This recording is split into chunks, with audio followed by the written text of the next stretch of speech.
and welcome to a new episode of Beauty History. I am your host, Allison Chase. Now, Beauty History is the interdisciplinary meeting house of fashion, beauty, and history. We've covered the biographies of Karl Lagerfeld, Coco Chanel, Givenchy, tons of other people. But today I want to do something a little bit different. I want to talk about the different spokesmodels that we've had for Chanel number 5 because I just think that would be interesting. But before we go any further, let's take a second to grab our iced coffee or a hot coffee. Let's take a sip and let's get started. Join me the first Friday of each month for a new installment of Beauty History. Recently, we did a retrospective of different collections or the best collections from different seasons. But today, we're going to briefly talk about the history of the number 5 perfume and the different spokesmodels they've had over the years. And I have done a full episode on Coco Chanel herself, Mademoiselle Coco. And if you want to go ahead and watch that, I will recommend that you do because it's a really great episode. But before we do, I just wanted to give a little bit of brief housekeeping. I want to give a special shout out to the special audience members who use the thanks button. This is like a tip jar and it keeps me well caffeinated at coffee shops where I do all of my research. So a special thank you to Mary Walquist, Alexandra Middleberg, Christina O'Connell, Nat, Yosra Ryan, and Deborah Bertolino. And thank you to each and every one of you who watch my episodes, who like, who leave a comment, who engage. It all stimulates the algorithm. So for today's episode, leave either a black or white heart emoji as just a little extra fun. And it's really funny because sometimes people, instead of leaving an emoji, they just write like brackets emoji or something fun. It's very silly and I appreciate it. So let's just dive into a little brief recap of number 5. So number 5 originally launched in 1921. And this was in the roaring 20s. So by this point, Chanel had been established as a milliner, a hat maker, and she decided that she wanted to create a signature fragrance for herself, but also for other women at the time. And so she met up with the Nose, Ernest Brault. The Nose is the person who creates fragrances. They are the Nose, and they create scents for different houses or people. And the 1920s was a very revolutionary time. It's interesting because it was a time of a lot of constraints on women. Corsets, literally. A lot of countries still didn't have the right to vote for women. It was a time where a lot was shifting, but women were still felt this pressure of like fitting into a box and all that stuff. And Coco was not that type of woman. She was very liberated and did her own thing. And she wanted to create a perfume that would embody the modern liberated woman. And at the time, what's interesting is women, respectable women, only wore perfume with one note. So it was jasmine or rose or lily, etc. There was no such thing as a perfume with all these blends of different notes. For whatever reason, I guess you were considered a loose woman if you were wearing today's perfumes. Interesting standards, they change over time. And so Chanel wanted to really just break the mold completely and just start over fresh and give the modern liberated flapper a perfume to wear that would just symbolize her. You know, hemlines were getting shorter, hairlines were getting shorter, women were getting rid of corsets. And something really noteworthy about the number 5 perfume is its use of aldehydes. This was very revolutionary and very new and very different. Aldehydes can be described as this very airy, powdery, often soapy smelling note. And it's in a lot of Chanel perfumes. It's a very signature, iconic scent associated with the brand. Now, why is it called number 5? Honestly, there are many different legends and rumors. There's not one that's clear and precise, but one of the legend goes that Ernest created multiple different vials of perfumes, like little samples for Coco to try out. And apparently, as legend goes, the 5th one was her favorite. And so that's how it became number 5. Also, Coco the number 5 itself was sort of like a good luck charm, or she associated luck with the number 5. So it was all very kismet, as they would say. And the design of the bottle was to be completely clear and only have her, like her name, Coco Chanel or Chanel number 5. So it was a lot of very clever strategic marketing and branding where you have the bottle number 5 with Chanel. So it's very synonymous with her and her brand. And it was meant to be clear so that you could just see the purity of the juice, of the color, of the perfume. And so, yeah, that is number 5. So in 1937, Coco Chanel herself became the very first spokesmodel for her perfume. And this was in the 1937 Harper's Bazaar magazine. Very beautiful spread, elegant, looks incredibly Coco, looks very Chanel. Everything about it looks like Baroque and Chanel, and just, yeah, it's very, very clever marketing. And it makes sense to be your very own spokesmodel at first if it's your own perfume. But it's interesting as time evolved, as the decades evolved, the different faces and different aesthetics we'll see in the future here. Coco remained the spokesmodel for the brand for 2 decades. And so it was only until 1957 that they decided to use a different spokesmodel. And this was Susie Parker. So she was an American model and actress, and she was active from 1947 to the 70s. So post-war, what's it called? Mid-century Americana, that phase, and her modeling career really hit its absolute peak in the 50s. And so her campaign with Chanel makes a lot of sense for that time. She appeared on magazine covers, movies, TV shows, and then she became the signature face of Chanel and became a Chanel girl in 1957. And Susie Parker, I didn't honestly, some of these spokeswomen, I didn't really know who they were until I did my research today. To me, Susie Parker looks like the quintessential mid-century American glamour model. Like if I think of mid-century homemaker glamour, this is what I see. Like just the face, the hair. Also, this pose. Have you noticed a lot of women around that time did this sort of pose where it's like leaning and then turning like this? I don't know what that's about, but we can see it here with Susie. Just so glamour, like so much glamour. I love it. To me, this is just my vision of glamour. I'm like, wow, that looks so glamorous in my opinion. I would love to hear from you in the comments which decade and spokesmodels speak to you the most, but this to me, chef's kiss. Ooh, luxurious. And this and Chanel, just, yeah, all of it. I'm in love with it. I love all of this together. Now, moving on to the 60s. Flower power, hippie movement, Vietnam War, very different. 1957, we had like this, like the baby boomer craze, Americans coming home from war, feeling very, patriotic, very proud. And then we have the 60s where their children were like, no, I'm rebelling against you. And honestly, I see it all here in this campaign. So this is Ali MacGraw for 1966. Now, I don't know who Ali MacGraw is a lot. Like I know a bit about her. She is an American, sorry. She's an American, she's an activist. But I didn't grow up with Ali MacGraw. I just know vaguely that perhaps she did yoga. So for those of you in the comments who are older than me, please fill in the gaps about Ali MacGraw. But when I look at this ad, it to me is like hippy dippy, natural granola vibe. That is what I'm seeing here. Like this looks so much more, it's more natural. Like everything is just taken down a notch. Like everything, the makeup is less heavy, the hair is more natural. She's literally in nature. Like everything just looks more holistic, hippy dippy, peace, love, flower child. That's what I see here with Ali MacGraw.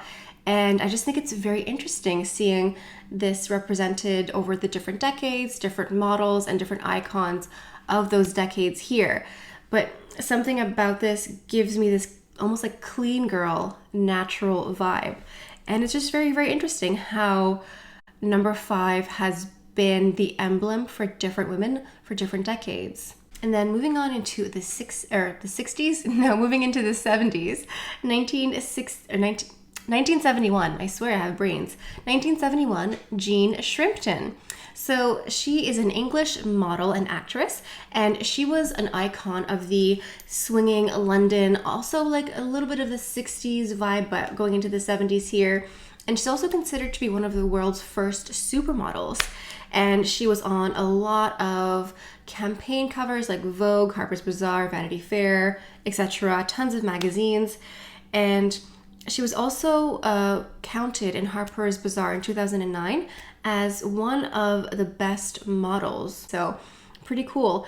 I did not know who Jean Shrimpton was prior to doing this research here, but this girl is so freaking pretty. Wow. So pretty, but she also looks really different in some of the campaigns. Like some of the photos just give that 60s London mod fashion icon look, like so pretty. It suits her so well. But then other photos, it sort of gives me that 70s Yves Saint Laurent flavor just a little bit. It looks very flowing. I'm thinking disco a little bit. The hair is getting bigger, it's evolving a little bit. And this looks totally different than what we've seen so far. Everything is just sort of evolving as time goes on. The silhouettes are changing, although Ali McGraw didn't really have much of a silhouette when she was al fresco in the waterfall and in the nature. But yeah, just is it like chiffon blowing in the wind, and the hair is just like, it's giving glamour, but a 70s glamour. It isn't the 1950s glamour. This isn't your mother's glamour. This is the daughter's glamour. It's very different, and it's just so interesting. I really love it, this photo here where she's inside the bottle. It's just really well framed, and it's really good use of the fact that it's a clear, empty bottle. Beautiful. Now, there was a little bit of overlap here in the 70s with Catherine Deneuve, French actress. And when I think of a classic Chanel No. 5 spokesmodel, I do think of Catherine Deneuve. I just think, yeah, that's what I think of. So she's a French actress. She's also known for singing, modeling as well. She's produced a lot of content as well. And she's considered to be one of the most prolific or well-acclaimed French actors, or European actors in total, actually. And she was the face of No. 5 from 1969 to 1979, so that entire decade. And this helped her career, but also the perfume increased in sales in the US because of her image and because of her likeness associated with the fragrance. And she was one of the muses of Yves Saint Laurent, the designer, YSL. I have a whole episode on him you should definitely watch. And this gives me 70s glamour, but less hair rock glamour, more of that Yves Saint Laurent opium glamour, if you know what I mean. The blonde hair almost matches the juice inside the perfume bottle. It's a very interesting contrast. A lot of the models beforehand had darker hair, which I appreciate, but it's interesting seeing the blonde hair cascading with the perfume as well. I've also noticed that a lot of the models for No. 5, I don't know if it's a requirement, but they all have very long necks, or they all perch over top of their perfume bottles. And she's giving me 70s glamour, a little bit of the hair rock glamour, but a bit more polished, of course. It's Catherine Deneuve, but it's very glamorous. It's very 1970s. The silhouettes, the colors, the fabrics, it's giving me jet set, Yves Saint Laurent, Parisian, not romance, glamour, aesthetic, all of it. It's just, it's gorgeous. The fact that she is French and then she helped sales be boosted in the US is contributing to that whole jet set aesthetic. It's giving disco, it's giving high, polished glamour. I'm a big fan. I also love the photos of her with her hair slicked back and the high turtleneck. I think her turtleneck always looks incredibly elegant and chic. And so does Catherine Deneuve. I mean, yeah, in my mind, she is synonymous with a very classic Chanel No. 5 spokesperson. She just looks like she woke up like this, unfortunately.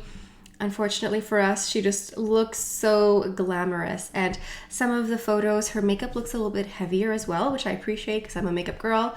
But yeah, looks absolutely stunning. Moving on to the 80s and 90s, we are moving on to Miss Carole Bouquet or Carole Bouquet. Now, this is someone that I did not know. I did not know about her career until doing my research today. I know about a lot of things, but I don't know everything. So she is a French actress who appeared in over 60 films in the 1970s. And in 1990, she was awarded a César Award for Best Actress. This is the French equivalent of an Oscar, basically. And she was also in a relationship with Gérard Depardieu for several years. And quite frankly, I think she deserves an award for that feat alone.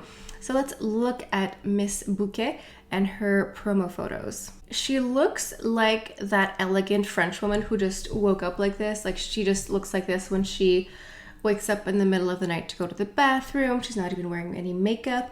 And something about her face and her hair reminds me a little bit of Ali McGraw. Not the fashion or anything, but just the pared back, toned back makeup aesthetic looks, maybe they keep going back and forth between different decades, because this to me looks very toned down, which is interesting for the 80s and the 90s. But yeah, something about her makeup looks more barefaced compared to Catherine Deneuve. Catherine Deneuve kind of gave me more of a high glamour fashion, but something about this to me just screams a little bit more natural. Some photos you can tell she is wearing more makeup, but something about this just looks very glamorous, but a little bit more natural. So very interesting how I don't know, like maybe there is like a wave of back and forth between high glamour and then natural glamour and then back and forth, back and forth. So let me know if you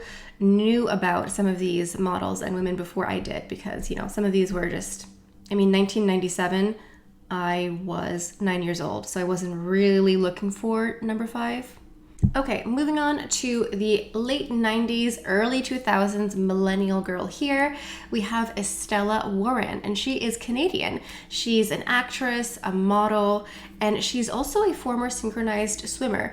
I don't think she made it to the Olympics, but she did win a lot of national titles for Canada for synchronized swimming. And I remember her from the early 2000s because she was in a remake of one of the Planet of the Apes films, and she was beautiful in it.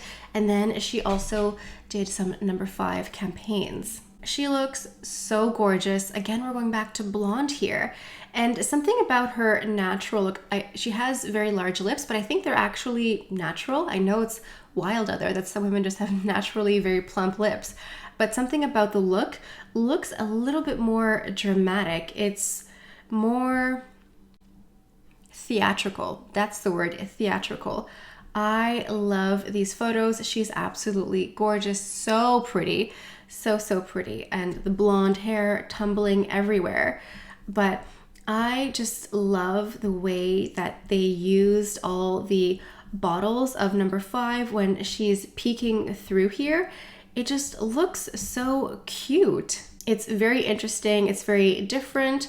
We've seen a couple promo photos before where the model was like inside the perfume bottle, but it kind of looks like she's at a library of number 5 just going through. Very interesting, again, very theatrical. Her commercial gives me Red Riding Hood vibes, so I'm not sure what that's about, but it's very cute. She looks great. The ad looks great, very different. Now moving on to Nicole Kidman. Yes, of course, Nicole Kidman, 2004, 2005. So she's an American-Australian actress. She's Australian, but I think she has dual citizenship now for America as well. She's an actress. You know who she is. She was in that film, Moulin Rouge, directed by Baz Luhrmann. And he is actually the one who did the directing for her commercial, because her commercial for number 5 has a very heavy Moulin Rouge, forbidden love that's just like at like star-crossed lovers type of vibe, and you can see it, you know, from Moulin Rouge to the number 5 commercials. So they did this campaign for They actually repeated this campaign 2004, 2005, 2006, and then 2008 as well. It's a 3-minute long commercial. And apparently, for this 3-minute long commercial, Nicole Kidman was paid $12 million USD. Now, let me tell you something. If I could work for 3 minutes and get paid $12 million, I would work for 3 minutes and not a second less. And then you would never see me again. I know you would miss me. I would miss you too. But I would just retire to Barbados and go snorkeling with the turtles every day. Anyway, I digress. I hope that for all of us, one day we can have that sort of leverage. Interestingly enough, Karl Lagerfeld is the one who designed the costumes for this mini film, this commercial here. And we just had the Met Gala a few days ago, and the theme was Karl Lagerfeld, and the dress that Nicole Kidman wore is something that she wore for a Chanel campaign. So, you know, everything is coming full circle. I've done a video on Karl Lagerfeld. You should definitely watch that. And this commercial here, they actually played it in certain cinemas. You know, when you go to the movies, or when you used to in the past, and they have like the previews playing, they would actually play this commercial in the previews during the holiday season just to drum up more attention and more business. Nicole looks so beautiful. Like, she's so glamorous. She just looks great. Blonde, gorgeous. What else is there to say? It's absolutely stunning. Let me know in the comments which spokesperson is your favorite, because I'm very curious. Moving on to 2009, we have Audrey Tautou. She is a French actress. She made her acting debut at 18, very young. She became internationally renowned in 2001 with the film Amélie. If you haven't seen this movie, you have to watch it. It's so delightful. There are subtitles, but it's so cute. It's so delightful, wonderful. And so that's how she sort of blew up internationally. And in 2009, she played the titular character of Coco Chanel in the movie Coco Before Chanel. So it's the history and backstory of Coco, not all of it though. But it's a pretty good biographical drama. I would recommend watching it, and then also watching my episode on Coco just to get the full story. And so she was the face of Number 5 and also did the movie at the same time to just get lots of like cross promotion. As Coco, she looks great. She does look a lot like her, and the way they style her hair and everything, she looks wonderful as Coco. I think that her commercial is very glamorous, very romantic. You know, it's giving me, like, Audrey is one of those women who just looks effortlessly gorgeous, and so she is wearing makeup, but is she wearing makeup? I can't really tell. Yes, no, yes, no. So it's very natural, and the lighting for her commercial is just so warm. It's like this romantic, soft, comforting commercial, and there's always, not always, but often a grand love story at the end, and somehow Number 5 is the key to this grand romantic gesture in some foreign city. All right, moving on to 2012. We have Mr. Brad Pitt. Yeah, the actor, the American actor. I think he's done some producing as well. You know who he is. He's an actor. He's done everything. Anyway, he became the spokesmodel for Chanel Number 5 in 2012. So I want to hear your thoughts, opinions on this, because I'm sure you have some. I am of two minds. Okay, so I have two thoughts. First of all, if you like a perfume, if you pick up a perfume and you think it smells nice and then you put it on yourself and you like the smell, wear it. It does not matter if it's marketed for men, for women, for non-binary, baby, who cares? Wear the perfume that you like, because I do get messages sometimes from men, from viewers, from male viewers asking me, can I wear Coco Mademoiselle because it's a woman's perfume? Like, if you like it, wear it. Who cares? Life is too short. Wear whatever you want to wear. That being said, it's not a journey. Every journey ends, but we go on. Plans disappear. Dreams take over. My luck, my fate, my fortune. Chanel Number 5. Inevitable.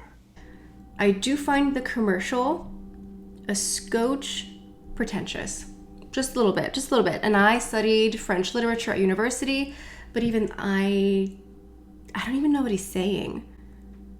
Like, wear what you want to wear. Who cares? It's interesting having a man model for a women's perfume, but I don't know. This is not my favorite. I'm sorry, Mr. Pitt. This is not, I don't know, it's okay. It's not bad, but I don't know, just not my favorite. Let me know. All right, moving on to 2013, the spokesmodel for number 5, Marilyn Monroe. Now you may be wondering, I thought she was dead. Yeah, she's dead. She's been exceptionally dead for a long time now. She's was a pop culture juggernaut, American actress, model, famous for playing the blonde bombshell. She's really what she was like. She was the sex symbol of the 50s and 60s.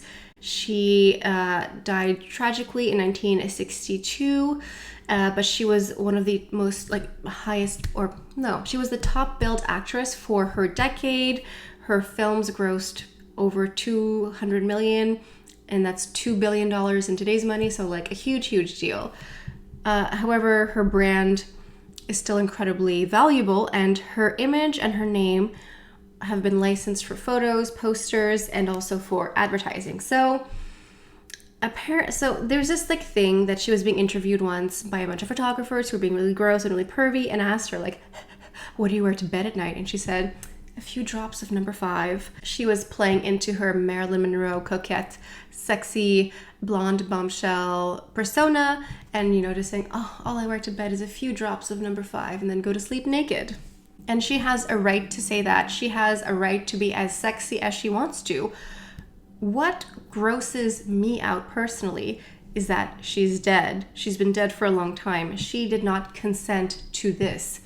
Yes, she said she wore number 5, but I mean, she's been dead for a very long time. She is not the one making the money. I don't even know who is making the money, because she didn't have any children. So who is making all this money now? This gives me a tremendous ick, because why are we still using her image? Why are we still using her cleavage to sell stuff? She's not even the one profiting off of this. If she was still around and was listen, I'm gonna shill whatever I want using my boobs, and I'm gonna make all the money, and I don't care, fine, you do you.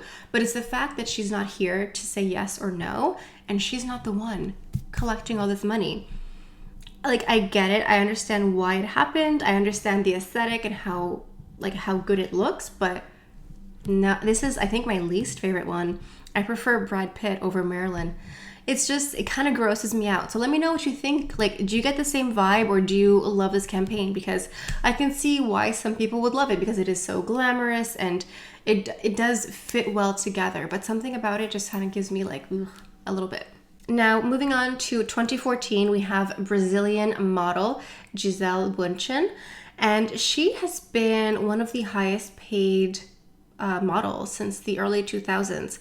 And she is credited as one of the models ending the heroin chic look in the 2000s. Great. She was a Victoria's Secret's angel from 1999 to 2006, and I love her. I love her campaigns for Chanel, and I love what she did for Les Beige. For me, her face is Les Beige. Something about it, she just looks so healthy.